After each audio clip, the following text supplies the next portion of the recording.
राहुल जी से अनुरोध करता हूं कि वे आए और अपना संदेश दें।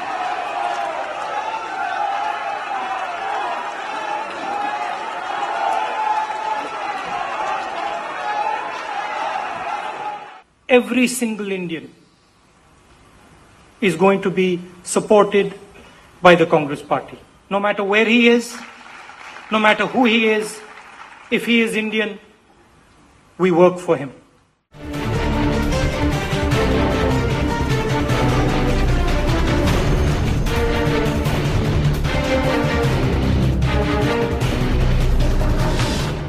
రాజ్యాల్ని ఏలేస్తానంటూ ఒకటే గోల చేస్తున్న ఈ అమూల్ బేబీ ఏజ్ సరిగ్గా 41 సంవత్సరాలు. పేరు చివర్న గాంధీ అనే 2 రాజాక్షరాలు. వీటిని అడ్డు పెట్టుకుని దేశపు పగ్గాల్ని చేతికి తీసుకోవాలనుకుంటున్న యువరాజా వారు మేకోవర్ పనుల్లో ఇప్పుడు చాలా చాలా బిజీ. 2014 ఎన్నికల ప్రచార రథానికి రాహుల్ గాంధీదే సారథ్యం అంటూ ఏఐసిసి స్పష్టం చేసిన ఒకానొక నేపథ్యం దేశ రాజకీయ వర్గాల్లో చర్చకు తెరలేపింది.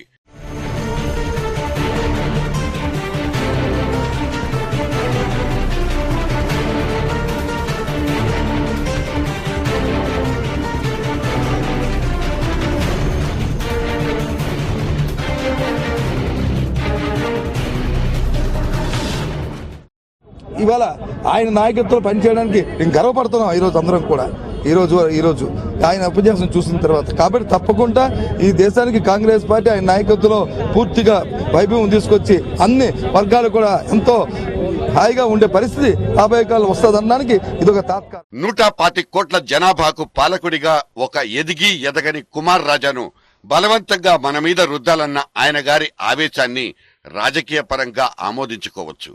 కాకపోతే తమ పార్టీ ఆశాకిరణాన్ని లోకరక్షకుడిగా పరిచయం చేసుకోవడానికంటే ముందు ఆ కుర్రాడు కింగ్ సైజ్ కు ఎదిగాడా లేదా అన్నది కూడా సరిచూసుకుంటే మంచిది.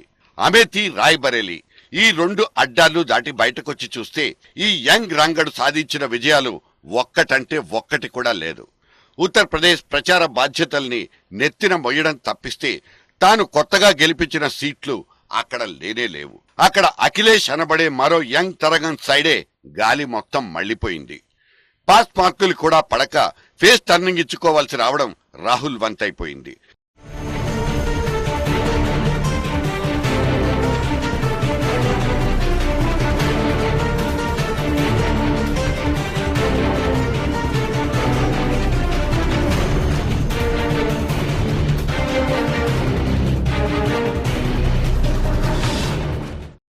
ఇందిరమ్మ మనవడి పాత్రలో రాహుల్ రాణిస్తాడా అన్నది ఒక తేలాల్సిన లెక్కైతే, ఇప్పుడు దేశమున్న గడ్డు పరిస్థితుల్ని ఒక కుర్ర ప్రధాని చక్కదిద్దగలడా అన్నది అనుమానించాల్సిన అంశం.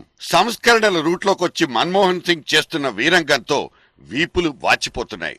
చిల్లర వర్తకంలోకి ఎఫ్డిఐల్ని తీసుకొచ్చేసరికే ఆయన తలప్రాణం కాస్త తోకలోకొచ్చేసింది. చచ్చు రాజకీయాలకు పాల్పడే ఇవాల్టి సంకీర్ణ శకంలో భాగస్వామ్య పక్షాల్ని బుజ్జగించుకుంటూ బండిని రాక్కురావడం అంటే మాటలు కాదు. ఇది 79 వయసులో మన్మోహన్ కు అనుభవం నేర్పిన మరియు నేర్పుతున్న పాఠం. అయితే వయస్సొక్కటే పాలిటిక్స్ కి పారామీటర్ కాకపోవచ్చు. 48 ఏళ్లకే వైట్ హౌస్ లో పాగా వేసిన ఒబామా ఆ తర్వాత నిలదొక్కుకోలేక సతమతమైన రెండోసారి కూడా విజయ ఢంకా మోగించారు. ప్రధానమంత్రి కావాలంటే ఒత్తైన ఉంగరాల జుట్టు, 6 ప్యాక్ ఫీచర్స్ ఉండక్కర్లేదు. నునుపైన బుగ్గలు, పాలనురుగు లాంటి తెల్లటి చర్మం రంగు రాహుల్ నాన్న రాజీవ్ ని ప్రధానమంత్రి సీట్లో కూర్చోపెట్టినా ఆ తర్వాత తనను తాను ప్రూవ్ చేసుకోవడానికి ఆయన ఎంత కింద మీద పడిపోయాడో చరిత్రకు తెలుసు. ఒత్తిళ్లు ఓటములు భరించాలంటే రాజీవ్ కున్నంత నైతిక దారుఢ్యం రాహుల్ దగ్గర లేదన్నది కొందరు సీనియర్ల మాట.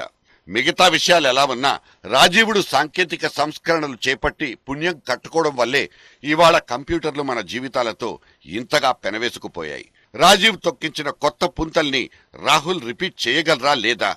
ఆమ్ ఆద్మీ అంటూ కామనోడి చుట్టూ తిరిగేస్తున్న రాహుల్ రాజీవుణ్ణి మరపించగలడా అన్నవి విశ్లేషకులు వెతుక్కుంటున్న సాపత్యాలు. ఇది ఛాలెంజ్ కాబట్టి మేము చేపట్టగలుగుతారు కాబట్టి రాహుల్ గాంధీని గుర్తించాము.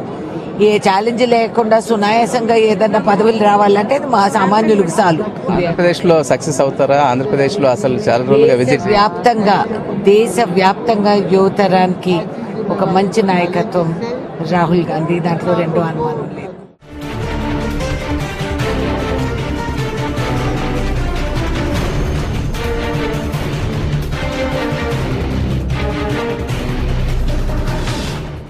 ఇప్పుడు అధిక పక్షం ఏజ్ బార్ నాయకులతోనే నిండిపోయిన పార్టీని రాహుల్ గాంధీ రాత్రికి రాత్రి స్వచ్ఛమైన యువజనంతో నింపగలుగుతాడా అన్న ప్రశ్నకైతే మొన్నటి కేంద్ర కేబినెట్ పునర్నిర్మాణం గట్టిగానే జవాబిచ్చింది.